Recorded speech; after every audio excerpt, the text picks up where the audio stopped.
तो देखिए ये क्वेश्चन हमें भेजा है एक स्टूडेंट ने। क्वेश्चन कहता है कि a sample of chalk contain clay as impurity, clay impurity loses 11% of its weight as a moisture on prolonged heating. 5-gram sample of chalk on heating shows a loss in weight due to evolution of CO2 and water by 1.1 gram. Calculate the percentage of chalk in the sample. Hint जो है यहाँ पे ये है। तो देखिए अगर हम यहाँ पे पहले समझें इस क्वेश्चन को, तो आपके पास एक सैंपल है चौक का। उस चौक के सैंपल में दो चीजें हैं भाई, एक तो खुद तो चौक है ही, प्लस यहाँ पे आपके पास है क्ले। सही है। अब जो चौक है वो है हमारे पास यहाँ पे कैल्शियम कार्बोनेट। सही है भाई। अब अगर आप हिंट देखोगे तो यहाँ पे ये कह रहे हैं कि कैल्शियम कार्बोनेट रिलीज CO2। अभी हम रिएक्शन में भी देखेंगे। खैर, तो कैल्शियम कार्बोनेट रिलीज करता है CO2 और क्ले जो रिलीज कर रहा है यहाँ पे वाटर रिलीज कर रहा है एज ए मॉइस्चर। सही है। अब ये हो रहा है 11%। ठीक है। और जो टोटल लॉस है वो दे रखा है इन्होंने 1.1%, सॉरी 1.1 ग्राम। सही है। 5 ग्राम सैंपल के लिए। तो यहां से आप देखिए पहले इसको समझते हैं कि भाई मास ऑफ सैंपल यहाँ पे गिवन है आपको 5 ग्राम। सही है। लेट मास ऑफ चॉक कितना है भाई, x ग्राम। लेट से हमने x मान लिया, तो मास ऑफ क्ले कितना हो जाएगा भाई, वो हो जाएगा आपका 5 माइनस x ग्राम। सही है। अब जो क्ले की जो इम्प्योरिटी है, मतलब क्ले जो इम्प्योरिटी है वो कितना वाटर लूज कर दिया, 11% ऑफ इट्स वेट। यानी क्ले के मास का 11% लूज हो रहा है वाटर। तो अगर हम निकालें वाटर का मास निकालें, तो इसका अगर हम 11% निकाल लेंगे तो वाटर का मास मिल जाएगा हमको। ठीक है। तो mass of H2O loses by clay. ठीक है। तो कितना है भाई, 5 माइनस एक्स, ये तो आपका क्ले का मास है और इसका ये 11% यहाँ पे लूज कर रहा है। सही है। तो ये हो गया mass of H2O lose by clay. ये हमें कितना मास, किसका मास मिल गया, वाटर का मास मिल गया जो लॉस हो रहा है। अब देखिए यहाँ पे CO2 कितना लूज हो रहा है ये देखना पड़ेगा। तो देखिए कैल्शियम कार्बोनेट को जब हम हीट करते हैं, सही है, यहाँ पे दिखा है ना प्रोलॉन्ग हीटिंग। तो जैसे ही कैल्शियम कार्बोनेट को हम हीट करते हैं तो हमें मिलता है CaO प्लस CO2। अब अगर यहाँ से हम इसको समझें कि भाई 1 मोल कैल्शियम कार्बोनेट 1 मोल CO2 प्रोड्यूस कर रहा है, तो यानी कि अगर हम 1 मोल यानी इसका मोलर मास निकाल लें और इसका मोलर मास निकाल लें तो हम सिंपल समझ सकते हैं इस चीज को। तो देखिए मैं पहले उसको भी निकाल देता हूँ। हम यहाँ पे निकाल लेते हैं भाई इसको।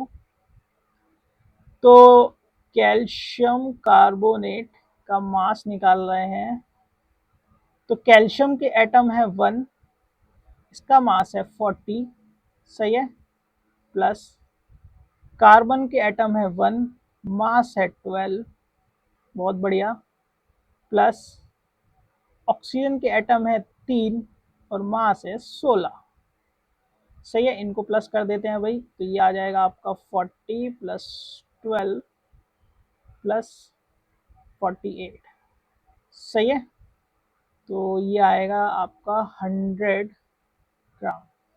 ऐसे ही आप CO2 का मास निकाल लीजिए, मोलर मास, तो कितना आएगा भाई,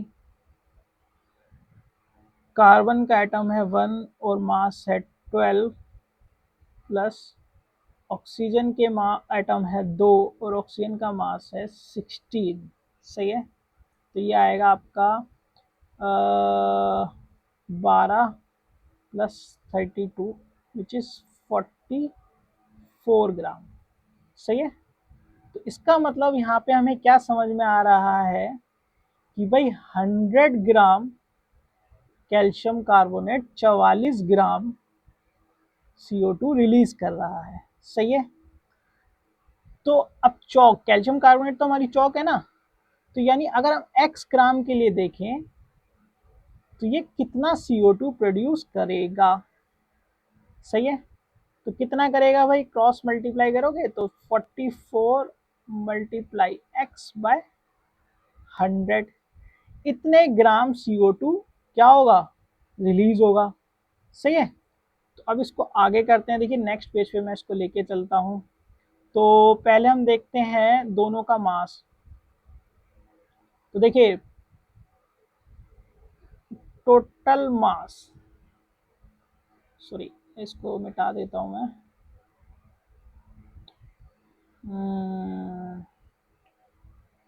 हाँ, टोटल लॉस किससे होगा भाई, आपका एक तो CO2 से हो रहा है और वाटर से हो रहा है। सही है। तो जो टोटल लॉस हो रहा है उसका मास कितना है आपके पास, 1.1 ग्राम। सही है।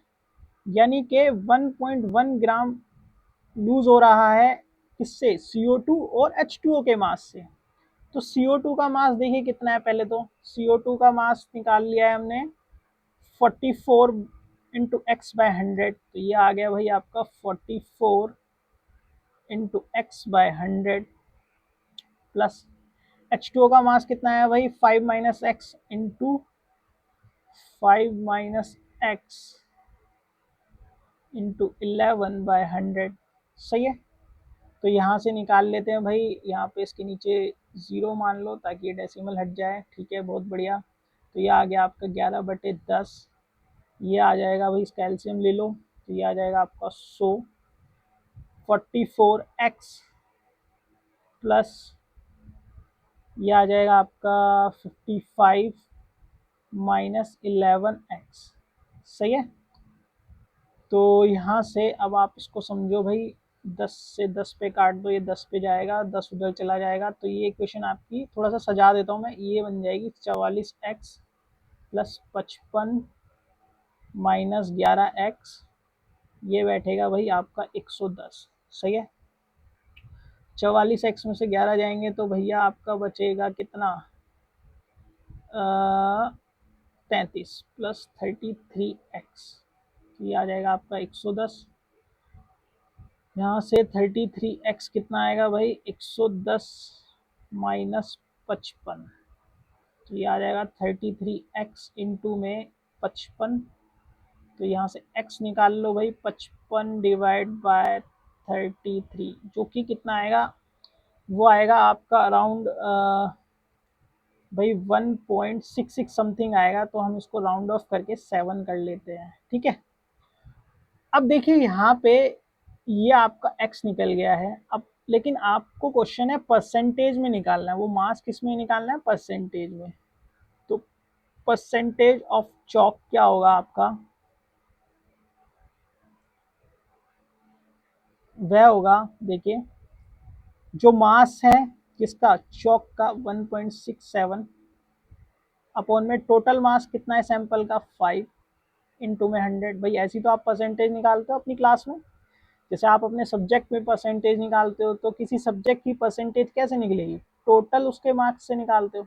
ऐसे ही है यहाँ पे भी, जो आपका सैंपल है, टोटल सैंपल में चौक का जो मास है इंटू 100। तो जब आप इसको सिंप्लीफाई करोगे तो ये गया भाई आपका 2 पे, ये आ गया 20। जब आपको इसको सिंप्लीफाई करोगे तो ये आएगा आपका अराउंड, ये मैंने ये कैलकुलेट करके रखा था, ये आएगा आपका 33.4%। सही है। आई होप कैलकुलेशन पार्ट तो आप कर ही लोगे। तो ये है क्वेश्चन, इसमें बस आपको स्टोक्योमेट्री का जो स्टोक्योमेट्रिक है हमारी, उसका आपको नॉलेज होनी चाहिए थोड़ी सी, तो आप इसको आराम से कर सकते हो। ठीक है। आई होप कि ये क्वेश्चन आपको समझ में आया होगा। अगर आपको केमिस्ट्री या फिजिक्स में कोई भी डाउट है तो व्हाट्सएप पे आप हमको मैसेज कर सकते हैं, हम उस पर एक वीडियो सॉल्यूशन जरूर बनाएंगे। मिलेंगे हम ऐसे ही नेक्स्ट वीडियो में।